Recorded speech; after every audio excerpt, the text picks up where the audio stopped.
Y limpiarnos de toda maldad, Señor, y por eso venimos delante de ti esta noche pidiéndotelo, Señor, hoy, después de un día, ya casi terminando una semana, Señor, de trabajo, de estudios, Señor, o de vacaciones incluso, sabemos, Señor, que nos hemos equivocado, Señor, y por eso venimos confiadamente, Señor, ahora teniendo entrada a este trono, Señor, a pedirte perdón, Señor, por todo lo que hemos hecho, Señor, que no te ha agradado, Padre.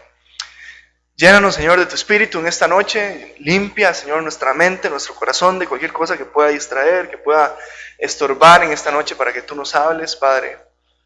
Quita en nuestro corazón cualquier cosa que pueda hacer ruido en esta noche y no nos permita escuchar tu voz, Señor. Queremos escucharte, a ti y a nadie más, Señor. Permíteme a mí ser solamente un instrumento, Señor, que traigo tu palabra, Señor, que tú seas quien esté hablando a cada uno de nosotros, Señor. Sabemos que tu palabra es inspirada por ti, Señor, y que eres tú quien habla, Señor. Eres tú quien desea hablarnos y venimos dispuestos, Señor, a escuchar, Señor. Queremos que nos hables, queremos que nos incomodes, Señor, en lo que debemos ser incomodados, que nos exhortes, nos animes en lo que debemos ser animados, Señor. Podamos también tener ese sentido de urgencia, Señor, de purificarnos, santificarnos y también entregar tu evangelio, Señor, de ser testigos tuyos, Padre.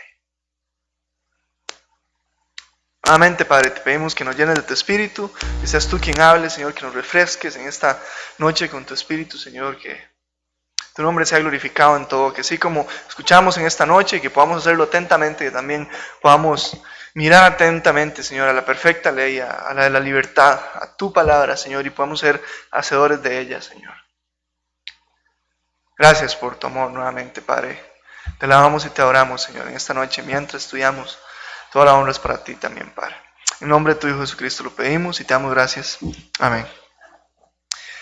Bueno, entonces, continuando en el capítulo 31 de Proverbios, ¿verdad? Terminamos este hermoso libro, como ya venía diciendo, y vamos a ver esta última sección. Parece ser una sección aparte, en el sentido de que ya, como mencionamos en los estudios anteriores, los últimos que tal vez 10 capítulos del libro de Proverbios fueron recopilados por los hombres de Ezequías, ¿verdad? Ezequías les mandó que recopilaran estos dichos, estos proverbios de sabiduría para añadirlos a este libro de Proverbios. La mayoría de ellos son escritos por Salomón, pero ya vimos los dos estudios anteriores en el capítulo 30 que había otro hombre, ¿verdad?, que se llamaba Agur. Hablamos bastante sobre él y hoy nos encontramos en este último capítulo con un nombre nuevo, ¿verdad? Dice, vamos a leer el versículo 1, palabras del rey Lemuel, la profecía que le enseñó su madre.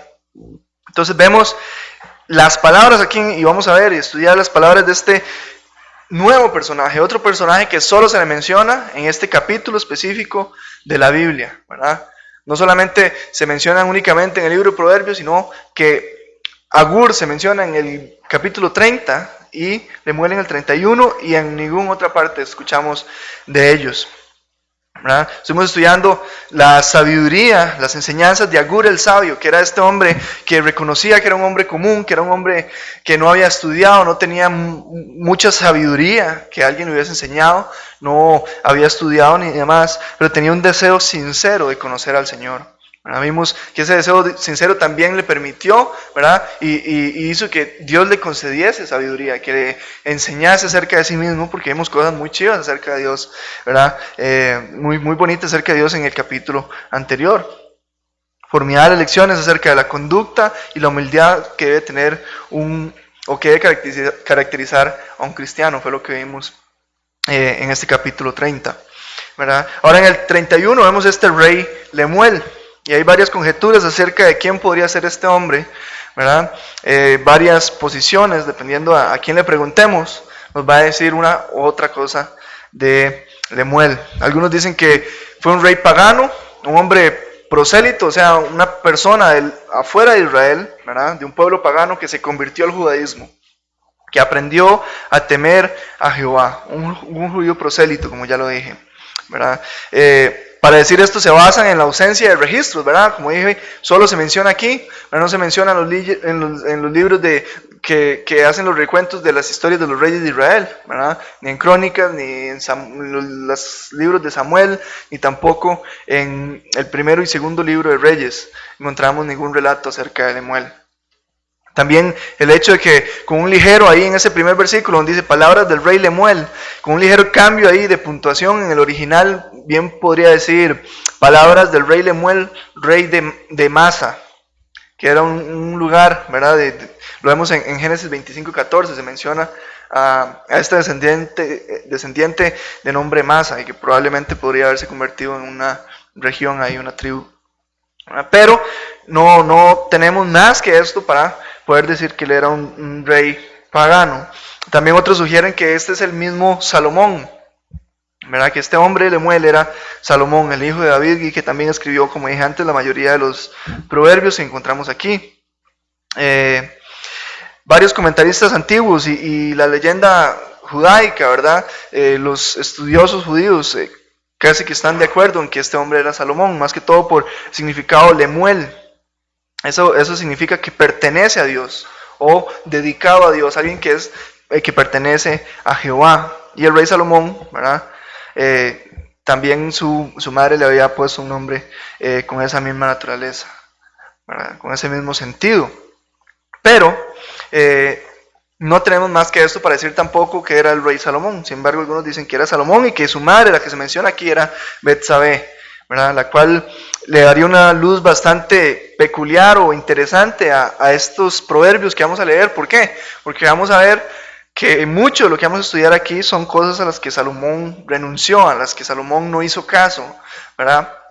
Entonces, lo que sí sabemos, lo que podemos saber sin temor a equivocarnos, es que la Biblia no lo deja claro, ¿verdad? Y cuando la Biblia calla, como regla general, y tenemos todos que aprender eso, nosotros callamos también, ¿verdad? Yo puedo dar mi opinión acerca de algo que la Biblia no deja claro, ¿verdad? Pero no puedo establecerlo como una verdad bíblica, como una doctrina bíblica, y eso es lo que vamos a hacer hoy, ¿verdad? No sabemos quién es, y no queremos caer en ese error que, ¿verdad?, es muy peligroso y muy popular de estar conjeturando y no solo, ¿verdad?, haciendo juicios sin fundamento, sino estableciéndolo como la verdad, ¿verdad? Puede ser cualquiera de las dos opciones, pero nosotros vamos a encontrar aquí y sabemos que esta madre y este hombre Lemuel temía al Señor, ¿verdad? ¿Por qué? Porque él está escribiendo esto aquí y se le toma en cuenta para el libro de Proverbios. Entonces vamos a seguir leyendo y estudiando ahí, sabiendo que no sabemos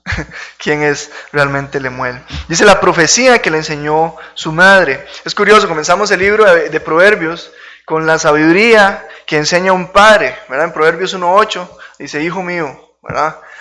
Un padre enseñándole a su hijo cómo ser un hombre sabio. Y terminamos ahora con la sabiduría enseñada por una madre a su hijo también. Y esta palabra profecía, ¿verdad?, nuevamente se nos aclara aquí, así como se hizo con Salomón y con Agur en el capítulo pasado, se nos aclara que es profecía. La palabra profecía habíamos también dejado claro que no habla, y sí, en ciertos pasajes la profecía es predictiva, o sea que tiene que ver con el futuro, ¿verdad?, con algo que va a pasar, que se va a manifestar en la tierra o en el pueblo de Israel, Pero la palabra profecía significa hablar de parte de Dios. Entonces no necesariamente tiene que ser acerca del futuro, sino algo que Dios pone en el corazón de una persona, decir, y esa persona habla de parte de Dios. Como cuando iban a hacer una advertencia, ¿verdad?, a alguien y le decían, Dios dice esto. Entonces se nos deja claro y yo creo que esto es también para que nosotros podamos estar seguros y confiados de que esta es la palabra de Dios, de que esta sabiduría es una sabiduría real, una sabiduría que viene de lo alto y no del mundo. Dice profecía que le enseñó su madre. Y aquí, desde aquí empezamos a aprender mucho sobre lo que es, ¿verdad?, ser una madre. Ya hoy vamos a ver nada más la introducción de los pasajes de la mujer virtuosa, pero ya desde aquí empezamos a ver cosas en la madre de Lemuel.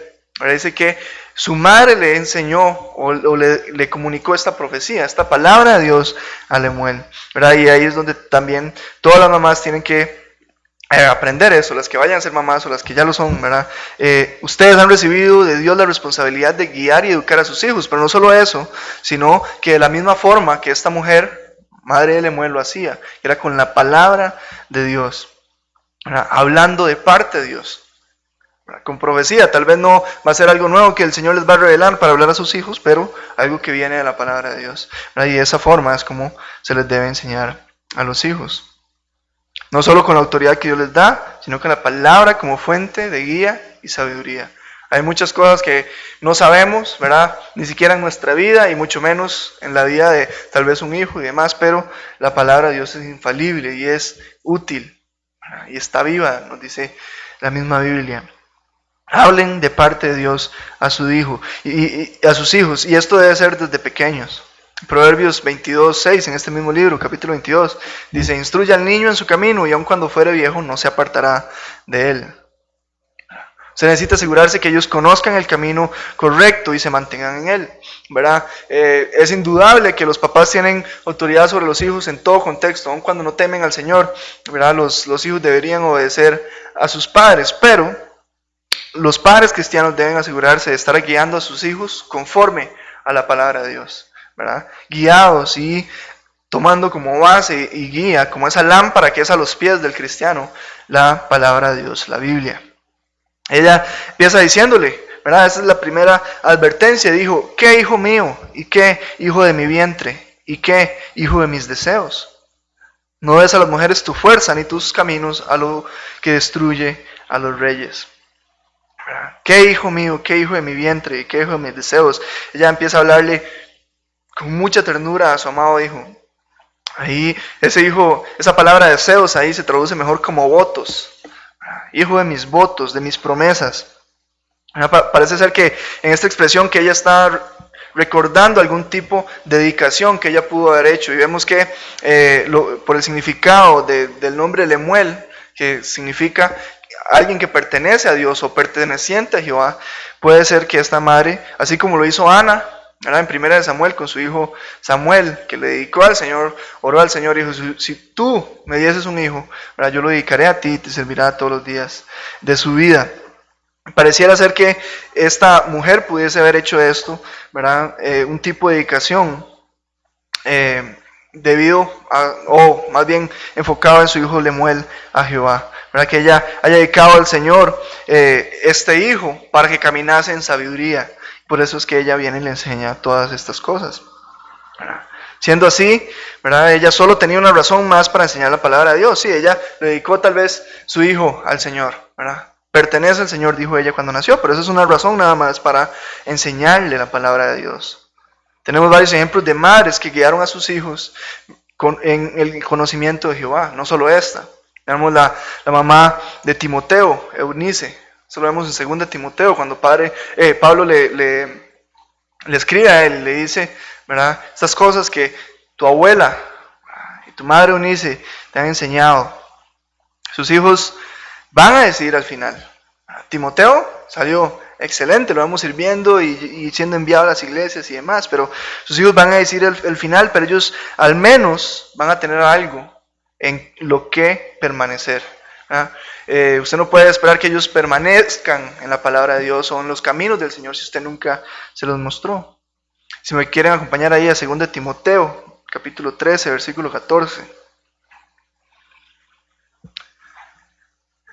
Dice, pero persiste tú en lo que has aprendido y te persuadiste, sabiendo de quién has aprendido y que desde la niñez has sabido las sagradas escrituras, las cuales te pueden hacer sabio para la salvación por la fe que es en Cristo Jesús. En el primer capítulo Pablo nos dice que Timoteo aprendió de su abuela y su madre, como ya había mencionado, ¿verdad? Y ahora le dice que debe permanecer en lo que aprendió desde niño, en las sagradas escrituras. Permanece tú en lo que has aprendido y te persuadiste, dice Pablo. ¿Verdad? En estas sagradas escrituras que él aprendió desde niño y que lo pueden hacer sabio para la salvación por la fe. Lo que usted les pueda enseñar a sus hijos no los pueden hacer salvos, ¿verdad? Usted puede enseñarle todos los versículos que usted quiera y llenarle la pared de versículos y comprarle camisas con versículos y ponerle canciones con versículos y ponérselos a aprender un versículo cada semana, y eso no los hace salvos, pero sí los puede llegar a ser sabios, lo suficientemente sabios para que ellos pongan su confianza en Cristo y entonces puedan ser salvos por la fe que es en Cristo Jesús. Eso lo vemos en el último renglón de ese capítulo 15. Las Sagradas Escrituras, las cuales te pueden hacer sabio para la salvación por la fe que es en Cristo Jesús. Ustedes necesitan, y los que vayan a ser papás necesitan enseñar la palabra de Dios, el Evangelio, cuál es el camino a la salvación, quién es Cristo, y ellos van a poder permanecer. Porque si no tienen en qué permanecer, lo que van a hacer es seguir a su corazón, así como lo recomiendo a todo mundo en la actualidad, que sigan a su corazón, sigan sus deseos, persigan sus metas y sus sueños, ¿verdad? Y lo de las metas y sueños no quiere decir que no se pueda hacer, pero si lo están haciendo apartado del Señor, los va a llevar a la destrucción. Los padres deben criar hijos sabios, no hijos necios. Por eso es que esta madre le está hablando a Lemuel aquí, le está advirtiendo sobre peligros. El libro de Proverbios nos ha enseñado muchísimo acerca del sabio y el necio. La afrenta, la vergüenza, el dolor que el hijo necio se causa no solamente a sí mismo, sino a los que le rodean. Veíamos uno que decía que era como humo en los ojos, irritante, insoportable, que hacía daño. Incluso causa lágrimas, como vinagre en los dientes, ¿verdad? Que causa malestar. Proverbios 22:15 nos dice, la necedad está ligada en el corazón del muchacho, mas la vara de la corrección la alejará de él. No debemos engañarnos. Los hijos y los niños en general tienen una naturaleza terrenal, y es la necedad, y está, dice, ligada a su corazón. Desde jóvenes. Su hijo o hija tiene todas las posibilidades de llegar a ser un necio, sin que usted le ayude. Pero por sí solo nunca va a desarrollar sabiduría en su caminar. Una sabiduría que viene de lo alto, una sabiduría que viene de parte de Dios. Por eso muchos deben quitarse esa venda de los ojos, ¿verdad? De que los hijos, no, es que mi hijo no es así, ¿verdad? Llama a la maestra, manda un recado, es que su hijo le está pegando a los otros. No, quién sabe, qué chiquillos más mentirosos, porque mi hijo no es así. No, muchas veces les pueden conocer bien y demás, pero la necedad está ligada a su corazón y su naturaleza no es buena. ¿Verdad? Y si ya usted, ya aceptó eso, que sus hijos se portan mal de vez en cuando y ya trató de corregirlos y se dio cuenta que hablar y quitarle el tele y quitarle los videojuegos no funciona, entonces la recomendación del chef, como dirían, es la vara. ¿Verdad? Y no es muy popular ni muy bonito, pero realmente no es una recomendación. El asunto es que los padres deben agotar cada recurso que tienen para apartar, para estorbar a sus hijos de la necedad, de la mala crianza que muchas veces muestran.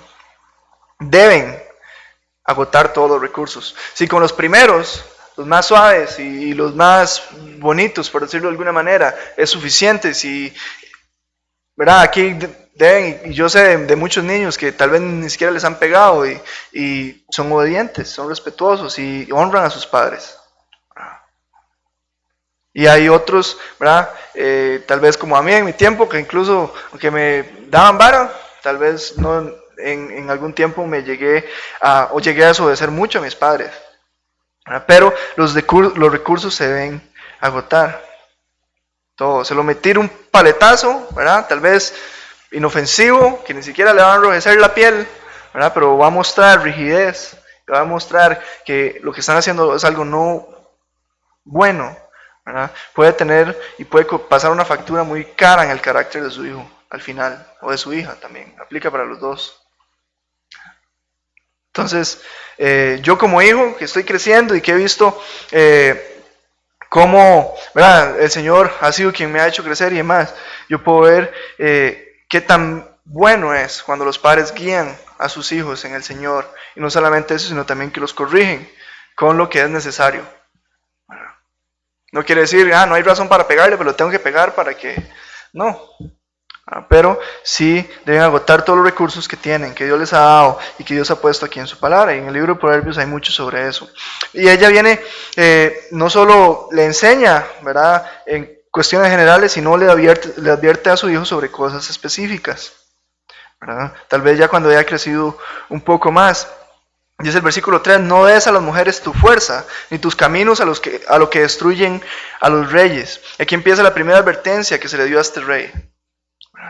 Y este consejo está dirigido indudablemente para los reyes, ¿verdad? Porque la palabra de Dios lo hace para los reyes y personas en autoridad, pero debemos quitarnos la idea también de que nosotros estamos sometidos a un estándar más bajo, ¿verdad? Así es que el pastor es el pastor y por eso él tiene que ser así, o por eso el pastor no puede hacer esto, pero yo estoy en un estándar más bajo, yo sí puedo hacer este tipo de cosas que tal vez la otra persona no puede, o es que él le está hablando a un rey, yo no soy un rey, no tengo autoridad sobre nadie, entonces hago lo que yo quiero. No.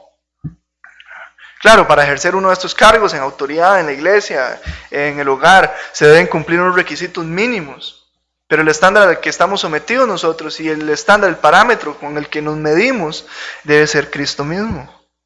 A eso es lo que debemos apuntar.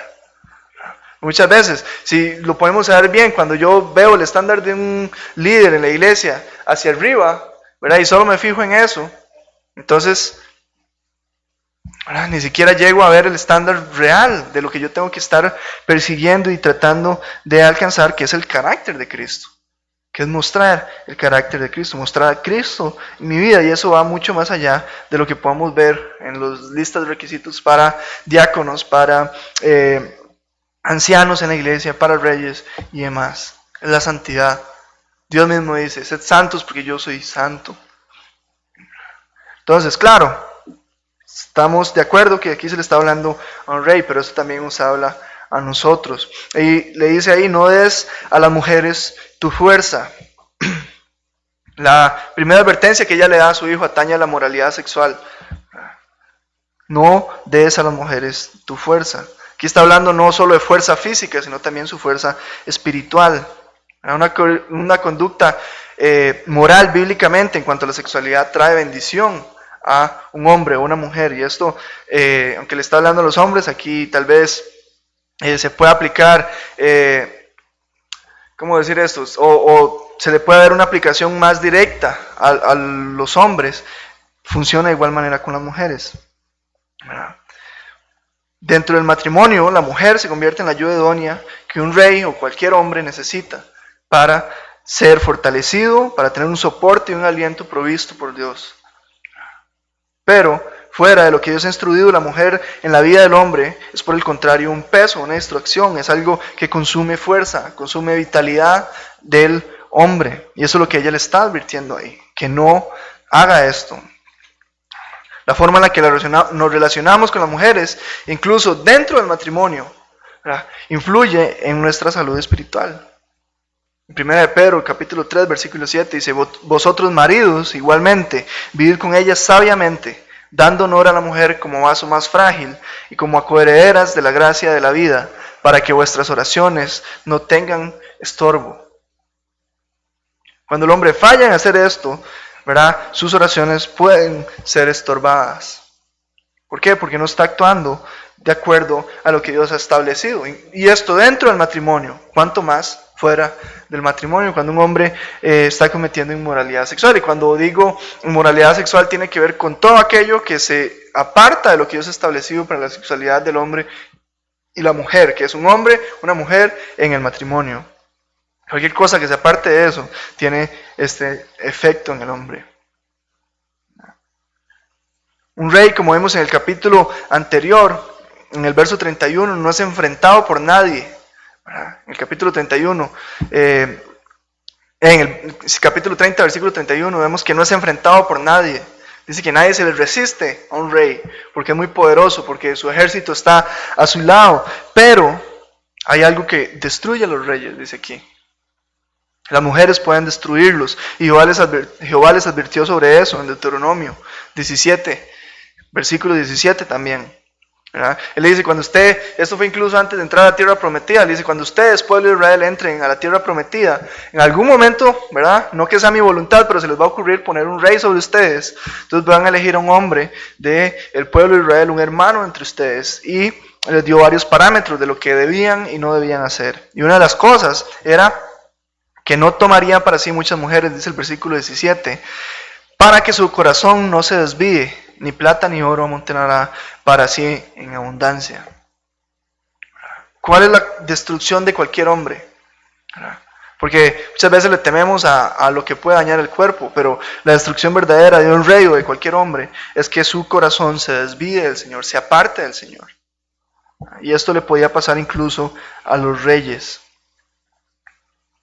El diablo siempre ha querido engañar, matar y destruir. Y cuando la persecución externa no funciona todavía, ¿verdad? Entonces utiliza el famoso caballo de Troya, ¿verdad? Antes lo vemos en la historia de la iglesia, el Imperio Romano, con una persecución terrible, 10 olas de persecución con 10 diferentes reyes o emperadores del Imperio Romano.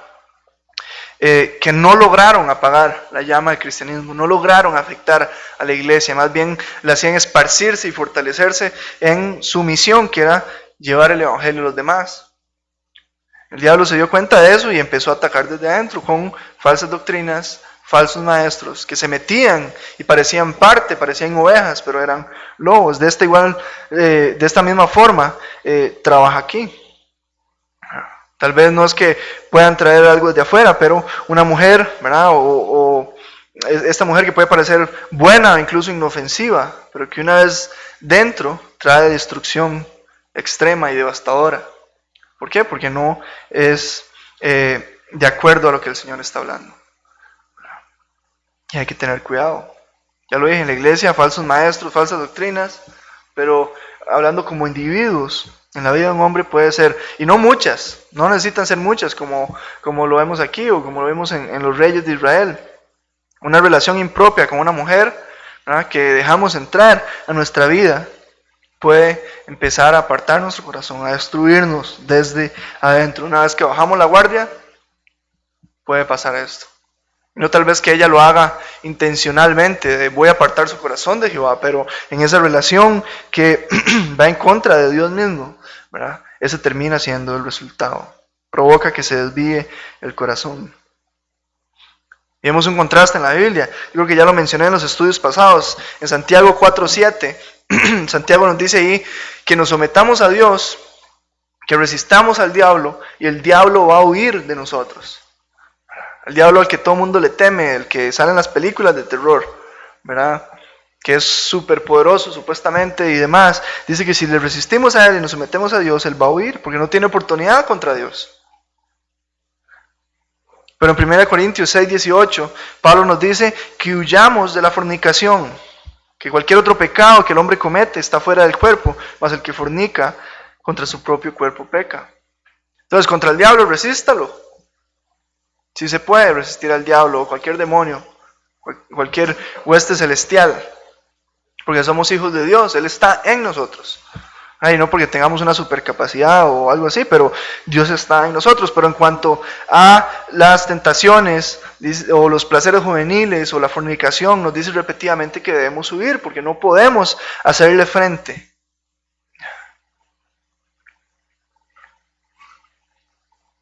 Un hombre que juega con la inmoralidad sexual no está sometido a Dios y es débil. Esa es la diferencia también. Si estamos sometidos a Dios y concentrados en el Señor, no vamos a estar negociando ni coqueteando con la inmoralidad sexual. No vamos a estar corriendo este peligro que se advierte aquí para este rey. Y nuevamente queda de más decir que es lo mismo para las mujeres. Tenemos el ejemplo, varios ejemplos. Al mismo David, al rey Salomón, en este tema, ¿verdad? David, el hombre conforme al corazón de Dios, piadoso, como pocos personajes que vemos en la Biblia, con oportunidad de matar a su enemigo Saúl, ¿verdad? Pero por temor a Jehová no mató al ungido de Jehová. Pero vio a Betsabé, en 2 Samuel capítulo 11, bañándose por su ventana, la vio, la mandó a llamar, fornicó con ella, y después terminó matando a Urías. Él cedió, ¿verdad?, a sus deseos, a estos deseos pecaminosos, inmoralidad sexual, y terminó haciendo cosas terribles. Ella concibió un hijo en esa relación pecaminosa. Este hombre, Urías, no encontraba en su corazón cómo ir porque David intentó engañarlo para que se fuera a acostar con su esposa. Entonces, lavarse las manos y decir, ¿verdad?, él va a creer que es hijo suyo. Pero este hombre no hallaba en su corazón cómo irse a dormir a su casa cuando el arca de Israel y el pueblo, el ejército de Israel, estaban en el campo luchando. Él era un hombre fiel a su Dios, a Jehová, a David y al pueblo de Israel, y aún así este pecado de David lo llevó a matar a este hombre. No solo cometió el error de tomar a su mujer y fornicar con ella, sino que terminó matándolo. Lo mandó a morir en la guerra. Escribió a su general y le dijo, póngalo al frente, y cuando estén al frente, replieguense, para que el ejército enemigo lo matara. Salomón, el hombre más sabio que ha existido en la tierra, y probablemente, y que va a existir, ¿verdad?, aparte de Jesús, que tomó forma de hombre, el rey más poderoso que tuvo Israel en cuanto a las riquezas y demás, que venían de todo el mundo a ver si era cierto aquellas maravillas que decían de Salomón. Tomó para sí 1000 mujeres. Acabamos de leer ahí en Deuteronomio que no acumulará para sí mujeres, ¿verdad? Y él acumuló 1000 para él. Entre ellas la hija del faraón.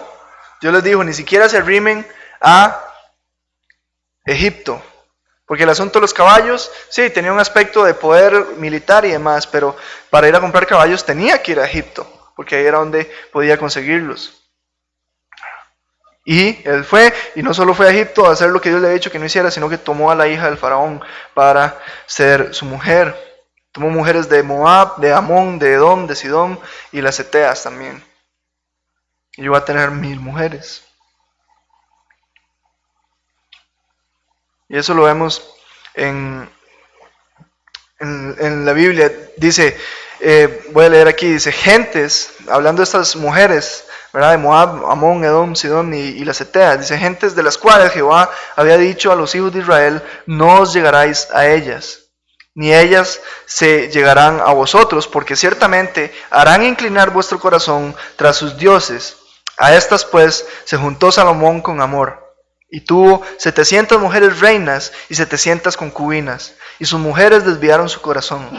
Y cuando Salomón era ya viejo, sus mujeres inclinaron su corazón tras dioses ajenos, y su corazón no era perfecto con Jehová su Dios, como el corazón de su padre David. Estas mujeres lograron apartar su corazón de Dios, lograron apartar su corazón de la sabiduría que Dios le había entregado y que él mismo escribió, y la tenemos aquí. Y se inclinó a dioses ajenos. No fue solo que se apartó de Jehová, sino que se inclinó a sus dioses. Y no solo fue que los permitió en su reino, que ni siquiera eso debía hacer, pero los siguió, dice después, porque Salomón siguió a Astoret, diosa de los sidonios, y a Milcom, ídolo abominable de los amonitas. E hizo Salomón lo malo ante los ojos de Jehová, y no siguió cumplidamente a Jehová como David su padre. Entonces edificó Salomón un lugar alto a Quemos, que es un ídolo abominable de Moab, en el monte que está frente a Jerusalén, y a Moloc, ídolo abominable de los hijos de Amón. Él siguió e hizo altares a estos dioses abominables. ¿verdad? Y no fue porque tal vez dejó de leer la Biblia, que seguramente sí lo hizo, ¿verdad? La ley, sino porque estas mujeres que la acumuló lo hicieron apartar su corazón. Habiéndose aparecido Jehová mismo a Salomón 2 veces, que sabemos que debió haber sido Jesús, terminó siguiendo dioses de palo, dioses de madera, de metal, habiéndose comunicado él con Jehová personalmente. Y es por esto que Jehová después, como consecuencia, divide el reino en dos. Después de que Salomón murió, le dice: por fidelidad a tu padre David, no lo haré en los días de tu vida, sino cuando mueras, entregaré tu reino a tu siervo. Y vemos que se divide cuando Roboam toma el poder. Nuevamente, la inmoralidad sexual se debe huir. Porque sí, tal vez una mujer que no es cristiana, ¿verdad? Y incluso una cristiana, ¿verdad? Fuera del matrimonio, teniendo en cuenta, ¿verdad?, que eso no es la voluntad de Dios, tal vez no nos vaya a hacer adorar ídolos de palo y demás, y que vamos a terminar prendiéndoles incienso en nuestra casa, pero sí van a apartar nuestro corazón del Señor y pueden generar más bien que ellas se conviertan en nuestro ídolo, porque si hay algo más importante, algo que nos puede alejar de Dios, porque es más importante para nosotros que Dios mismo. Entonces se debe huir de este tipo de cosas, ¿verdad? Y se lo dice al rey, y también en el versículo 4 le advierte sobre otra cosa. Dice: no es de los reyes Lemuel, no es de los reyes beber vino, ni de los príncipes la sidra. La siguiente advertencia que ella le dice aquí a su hijo es acerca del vino. Y nuevamente la advertencia no es solo para los reyes, sino para nosotros también. No es de reyes beber vino, ni de los príncipes la sidra. El abuso de las sustancias que crean este tipo de solución es un pecado del que hemos estado hablando bastante, ¿verdad? Bueno, al menos los días que he estado enseñando aquí. La disolución que estas sustancias provocan nos quita la capacidad de razonar y decidir correctamente. La palabra sobriedad significa tener una mente sana, una mente clara, que piensa correctamente, que analiza ¿cómo se puede decir? Las situaciones y demás, y decide conforme a la voluntad de Dios. Por eso Pablo nos dice, ¿verdad? No os embriaguéis con vino, en lo cual hay disolución, sino sed llenos del Espíritu Santo. Entonces, ese problema ella le está advirtiendo a su hijo. Y en el caso de un líder, ya sea de la iglesia o en el lugar, esto es muy peligroso. ¿Por qué? Porque van a tomar decisiones. El poder tomar decisiones que afectan a los demás es una gran responsabilidad. Y que Dios da a las personas, ¿verdad? Y esa de tomarse con la seriedad adecuada, ¿verdad? Porque sabemos que no hay autoridades en este mundo, ya sea en la iglesia, incluso en el poder político, que Dios no haya puesto. Dios pone las autoridades. Y cuanto más en la iglesia y en el hogar. Pero debemos tener cuidado con esto. No podemos tomar el chance de diluir nuestra mente y después empezar a tomar decisiones. O más bien, si ya tenemos la responsabilidad de tomar decisiones, de tener una autoridad sobre alguien, no debemos diluir nuestra mente. Y que como consecuencia, ¿qué puede pasar? El versículo 5. Dice: no sea que bebiendo olviden la ley y perviertan el derecho de todos los afligidos. Otra cosa de las que Jehová advirtió sobre el rey al pueblo de Israel es que debía traducir su propia copia de lo que los sacerdotes tenían guardado en el templo de la ley y estudiarla, ¿verdad? Copiar la mano y después estudiarla cada día de su vida, para que aprendiese a temer a Jehová y no se apartase de él. De Deuteronomio 17 está eso también. Entonces se corre el peligro de olvidar la ley del Señor, nos dice aquí la madre de Lemuel. Debe tener cuidado con eso. Y sí, hemos escuchado, ¿verdad? Gente que dice: a mí una vez un muchacho en el cole me dice: viejo, perdón por lo de ayer, es que era el guaro hablando. Viejo, yo andaba trabajando ayer, era un domingo, estaba en un evento, yo ni siquiera lo había visto, y me dice: viejo, me disculpa, ayer era el guaro hablando, yo no quise decirle eso. ¿Por qué? Porque quién sabe en qué lugar andaba y con cuál disolución, que no solamente ofendió a alguien, sino pensó que era yo. Y nos reímos un montón, ¿verdad? Pero Sí, se olvida. No solo cosas sin importancia, sino otras que sí son importantes como la ley de Dios. La responsabilidad de las acciones de alguien ebrio está sin duda sobre él, ¿verdad? No es que, es que anda borracho, él no sabía, no podía pensar. Las responsabilidades están sobre él, pero sin duda el alcohol tiene, ya la batalla se pierde cuando empiezan a consumir el alcohol, ¿verdad? En el momento, aunque vuelvo a repetir, la responsabilidad es completamente de ellos, ya perdieron la batalla contra la tentación o contra ese error cuando se embriagaron. ¿Por qué? Porque su mente ya está diluida. Y nadie aquí, ¿verdad? Si somos sinceros, nadie aquí espera recibir sabiduría o algo edificante de alguien que está ebrio. Tal vez digan cosas que pueden tener algún sentido, pero no van a ser cosas para edificación o algo que nosotros vamos a tomar seriamente. Una persona alcoholizada lo más que va a hacer es repetir cosas que sabe, pero su mente no está pensando de la forma correcta, la forma que Dios quiere. ¿Por qué? Porque no está siendo lleno del Espíritu, sino se está embriagando con vino. Y nuevamente, ya lo he dicho en las ocasiones anteriores, el vino, ese jugo de uva fermentado, no es el problema, es la disolución que causa cuando se toma en exceso o se toma de una forma que no es correcta. Cuando ya causa disolución, es pecado. Y no solo el vino, cualquier cosa, ¿verdad? Ahí entra cualquier tipo de licor, cualquier tipo de droga, cualquier tipo de situación incluso a la que yo me someto, ¿verdad? Y afecta la forma en la que yo pienso, afecta la forma en la que yo tomo decisiones. La disolución no es voluntad de Dios y es pecado.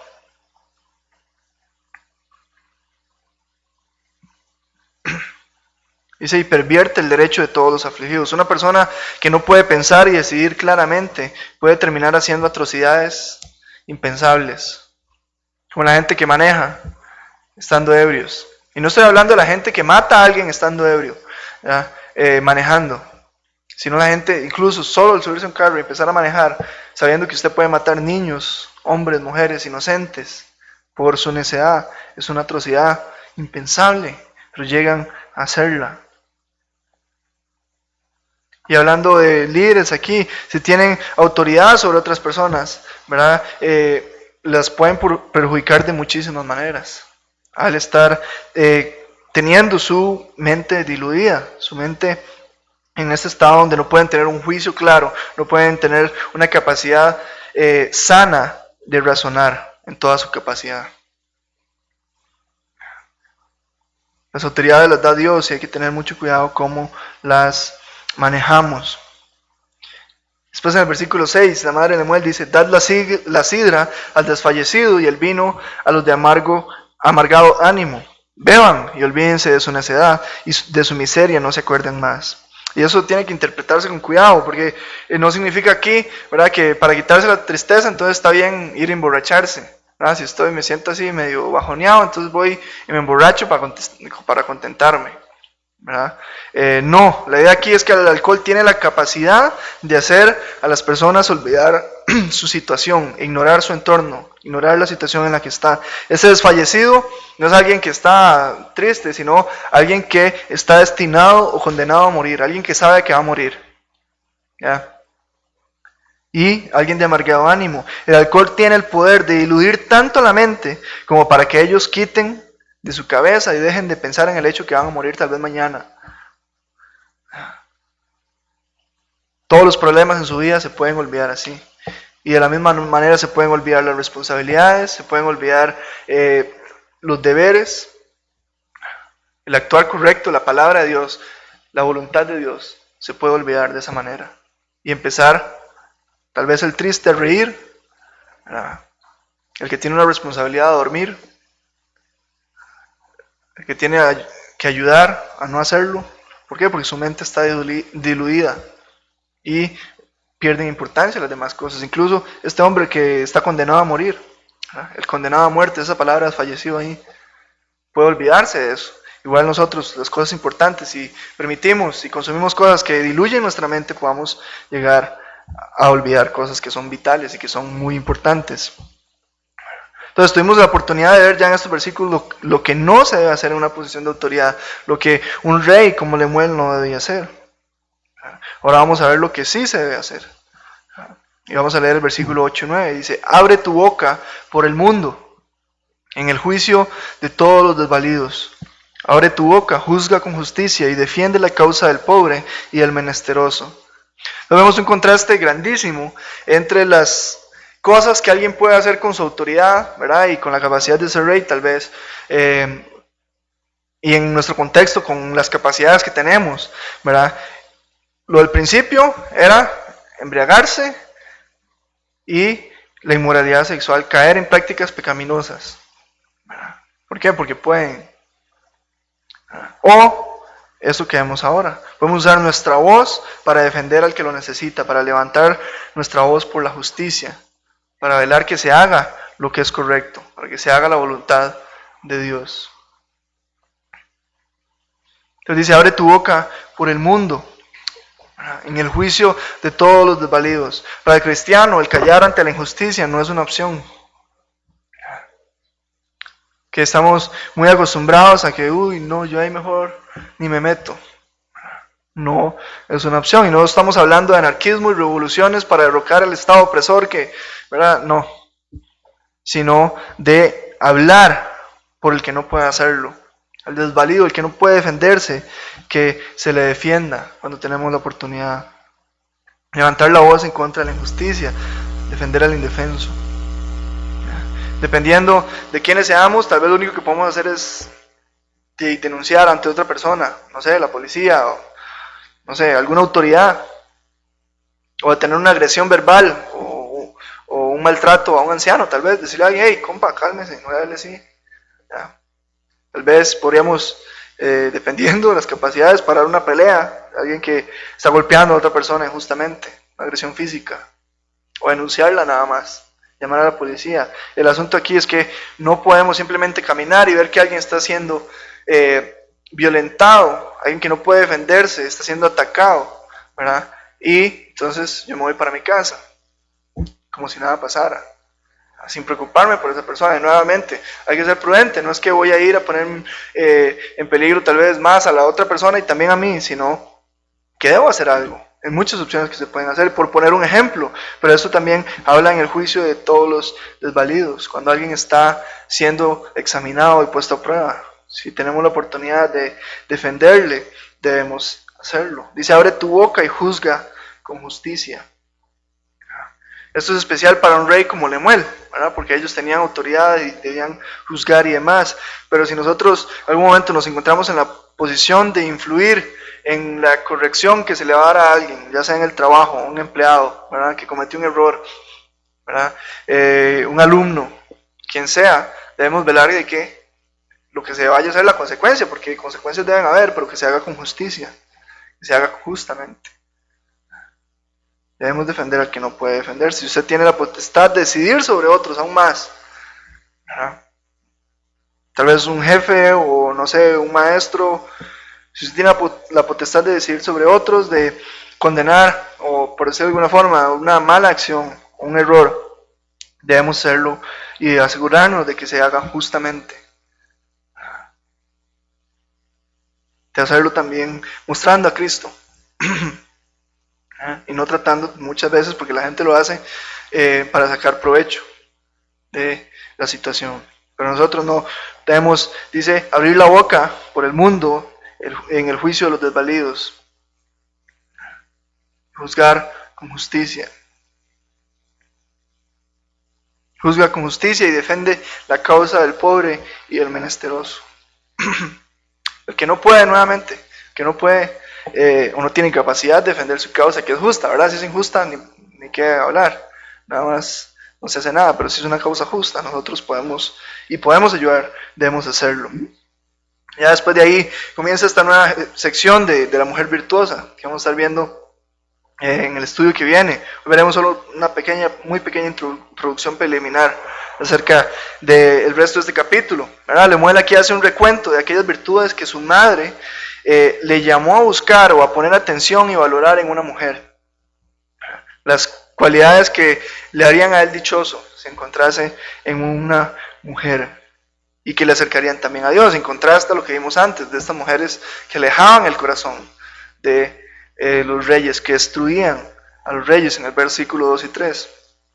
Entonces no sabemos si su madre se lo enseñó así o si él lo escribió de esta forma acróstica, porque en el español no se aprecia, pero en el original cada verso de estos capítulos que vamos a leer de aquí en adelante están escritos de forma acróstica, según el alfabeto hebreo. Entonces el primer versículo aquí, el 10, empieza con la primera letra Aleph del alfabeto hebreo, después Bet, Gimel, y ya termina el versículo 31, que es la número 22, con Tau, que es la última letra. Y esto se hacía para que fuese más fácil su memorización. Esto igual se hace en el Salmo 119.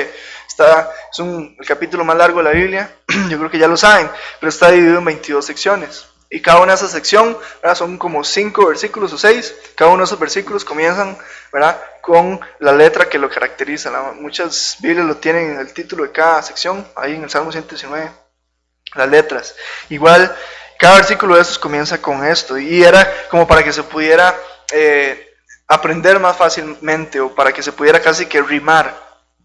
Entonces la idea era que esto debía ser aprendido. Y debemos tomar en cuenta, tal vez no lo vamos a aprender textualmente, de memoria y recitarlo, ¿verdad? Pero sí debemos tenerlo en cuenta. Las mujeres, para que no se les olvide qué características son las que deben mostrar, las que Dios quiere, ¿verdad? Y las que también le van a hacer una mujer virtuosa. De los hombres, que no se les olvide cuáles son las características que deben apreciar en una mujer, ¿verdad? Más que todos los hombres casados. Qué cosas deben apreciar y valorar en sus esposas. Porque si es una mujer cristiana, muy seguramente ya tiene varias de ellas que Dios ha puesto en su carácter y demás. Y el hombre debe hacerlo, así como esta mujer y Lemuel lo valora, deben valorar eso en su esposa. Y también los solteros, al considerar una dama, ¿verdad?, para ser su compañera, deben tomar esto en cuenta. Entonces vamos a estar viendo esto en el capítulo, los versículos que vienen, en el siguiente estudio, el jueves, que viene esta próxima semana, y yo creo que el Señor ahí igual nos va a hablar porque Él es bueno y quiere hablar en su corazón. Entonces oremos, ¿verdad?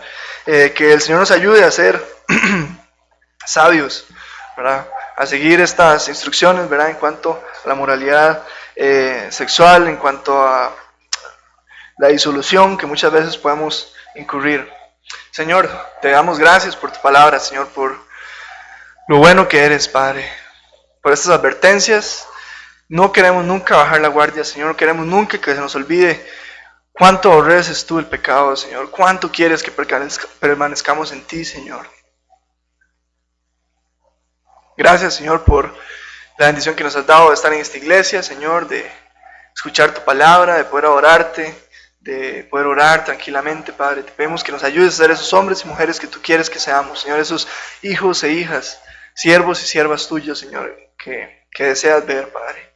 Sigue edificándonos, Señor, en conocimiento de quién eres tú, en tu gracia, Señor. Vamos a crecer en gracia, Señor, crecer en sabiduría.